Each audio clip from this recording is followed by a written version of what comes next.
नमस्कार, मैं ज्योति गर्ग। आप देख रहे हैं नारद वाणी। बिहार चुनाव पर चर्चा को लेकर मैं हाजिर हूँ। तो सर्वप्रथम आज बिहार के माननीय मुख्यमंत्री नीतीश जी को जन्मदिन की ढेर सारी शुभकामनाएं। एनडीए का जो मिशन है 2025 में 225 वो होगा या नहीं होगा ये तो जनता तय करेगी। लेकिन चुनाव धीरे धीरे रंग पकड़ता जा रहा है। अब परसों 3 मार्च को बिहार में बजट आने वाला है। उसके बाद बजट से पता चलेगा। सुनने में आ रहा है सूत्रों के हिसाब जानकारी के हिसाब से कि महिलाओं को कुछ फ्री वीज का तोहफा मिल सकता है इस बार बजट में। आप देखिए परसों ही बजट आ रही है, उसमें आप लोग भी हम भी देखेंगे, आप लोग भी देखिएगा तो पता चल ही जाएगा। आज दिन भर मीडिया में यही छाया रहा कि नीतीश जी का मेंटली स्वास्थ्य कैसा है, कोई कुछ कह रहा है कोई कुछ कह रहा है। उस पर दोनों उप मुख्यमंत्री जी का भी बयान आया है। तो कह रहे हैं कि जो तेजस्वी जी जो बोले थे कि नीतीश जी को गद्दी से हटा के मानेंगे, उस पर विजय कुमार सिन्हा जी कह रहे थे जो उप मुख्यमंत्री है कि पहले वो अपने पिता को अध्यक्ष पद से हटा ले।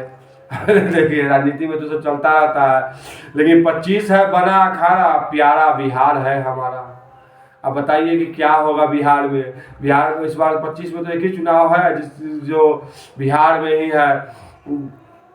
बिहार में तो चुनाव की वही बयार है, नेताओं की लंबी कतार है। अब जनता को चुनना है किसमें से किस नेता को चुना जाए।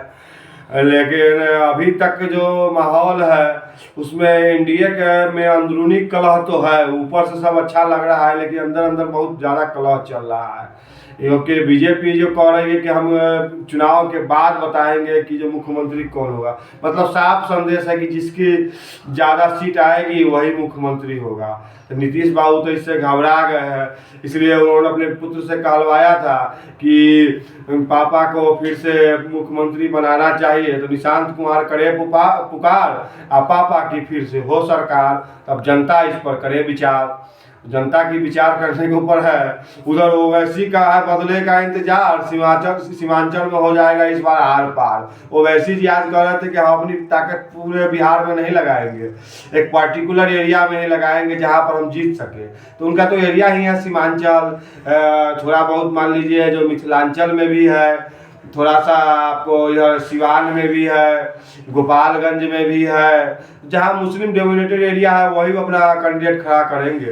तेजस्वी को इससे सावधान होना पड़ेगा। अगर वो अपने भाषणों से अपने क्रियाकलापों से ऐसा माहौल बना देते हैं, पोलराइजेशन की तरफ ले आते हैं बिहार को, फिर तो तेजस्वी जी के लिए बहुत कठिनाई हो जाएगा। लेकिन तेजस्वी जी इस बार एक चीज़ तो बहुत अच्छा कर रहे हैं कि वो कहीं पर भी किसी अपर कास्ट के लिए गलत शब्द का इस्तेमाल नहीं कर रहे हैं और अपने कार्यकर्ताओं को भी कंट्रोल में रखने की कोशिश कर रहे हैं। अभी तक तो है, अब आगे देखिए जो 6-7 महीना है, अभी तो लंबा समय है।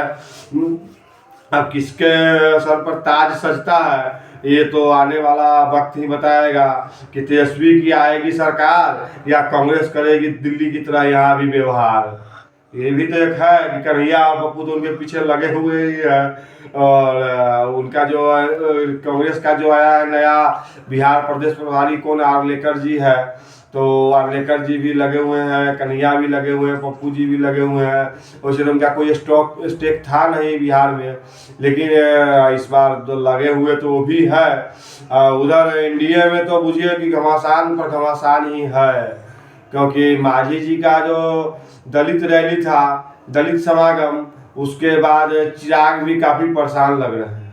क्योंकि वर्गीकरण का मुद्दा जो है सो है नीचे से ऊपर तक है कि एक ही समाज जो है सो सारा मलाई खा रहा है, उसी समाज में जो उससे नीचे वाला पायदान पर है वो फिसलता जा रहा है। वहाँ भी रुका भी नहीं है और नीचे की तरफ भी फिसलता ही जा रहा है। इस पर क्या होता है, इस पर एक और बता देता हूँ कि बनेंगी तेजस्वी की सरकार या रह जाएंगे नीतीश कुमार। ये तो लगे पता चलेगा 7 महीने के बाद कि क्या होगा। लेकिन ओवैसी का टारगेट जो है सो तेजस्वी के लिए खतरे की घंटी है। ओवैसी पूरा फोकस किए हुए कह रहा है कि हमको भाजपा को रोकना हमारी जिम्मेवारी नहीं है, तो सारे सेकुलर दलों की जिम्मेवारी है। लेकिन ओवैसी जी आपके भाषणों से तो सेकुलर दलों को नुकसान हो जाता है ना। आप ऐसा ऐसा भाषण दीजिएगा उकसावे वाला कि जो हिंदू सेकुलर दलों की तरफ जाते रहेंगे वो घूम के बीजेपी की तरफ हो जाते हैं। तो उसमें भी थोड़ा आपको भी थोड़ा ध्यान देना होगा।